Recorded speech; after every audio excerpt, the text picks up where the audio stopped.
અત્યાર સુધીના મહત્વપૂર્ણ સમાચાર. અમદાવાદમાં દેવાયત ખવડની ગાડી પર હુમલો કરવાનો મામલો સામે આવ્યો. ચાંગોદરા પોલીસ સ્ટેશન વિસ્તારમાં દેવાયત ખવડની ગાડી પર હુમલો કરવામાં આવ્યો. નમસ્કાર, ગુજરાતના સૌથી મોટા સમાચાર મળી રહ્યા છે મિત્રો. સમાચારમાં મિત્રો આગળ વાત કરીએ તો તમને ખબર છે કે દેવાયત ખવડ અત્યારે ઘણા બધા વિવાદમાં હોય છે, કારણ કે દેવાયત ખવડ એક લોક સાહિત્યકાર એવા કલાકાર છે કે જેને ઘણી જગ્યાએ વિવાદ પણ ચાલતા હોય છે, તેનો વિરોધ પણ લોકો બહુ કરી રહ્યા છે. ગઈકાલે જે ઘટના બની છે, એટલે કે ગઈકાલે રાત્રે, આજની રાત જ, આજે રાત્રે એમ કહી શકાય, અમદાવાદની અંદર એક એવી ઘટના બની ગઈ છે કે દેવાયત ખવડની કાર ઉપર એવો હુમલો કરવામાં આવ્યો છે કે જાણી તમે પણ દંગ રહી જશો.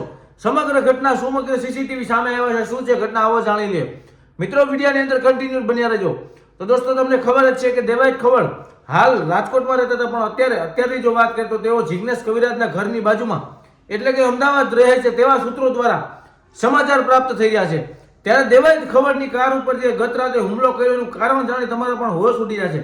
દેવાયત ખવડને કોઈ જાનહાનિ થઈ છે કે નહીં, દેવાયત ખવડ ઉપર કેટલા વાગે હુમલો કરવામાં આવ્યો હતો અને શા માટે કરવામાં આવ્યો હતો, એ બધા ખુલાસા હું તમને કરવાનો છું. તો મિત્રો, દેવાયત ખવડ ઉપર હુમલો એટલા માટે કરવામાં આવ્યો હતો કે દેવાયત ખવડ જે છે એને એક જ દિવસમાં 2 પ્રોગ્રામની તારીખ લઈ લીધી, અને બીજા જે પ્રોગ્રામ વાળા છે એ લોકોનું એવું કેવું છે કે તમે અમારી પાસેથી પૈસા લઈ લીધા તો તમે બીજો પ્રોગ્રામ ના લઈ શકો. જ્યારે દેવાયત ખવડે એવું નિવેદન આપ્યું કે મેં 2 જગ્યાએથી પૈસા લઈ લીધા નથી, મેં 2 જગ્યાએ ફ્રીમાં ડાયરો કર્યો હતો, અને આટલું જ નહીં, 2 જગ્યાએ હાજરી પણ મેં પૂરી હતી, તેમ છતાં આ લોકોએ મારી કાર ઉપર હુમલો કર્યો. ત્યાર પછી દેવાયત ખવડે પોલીસ સ્ટેશનમાં ફરિયાદ કરી છે અમદાવાદમાં.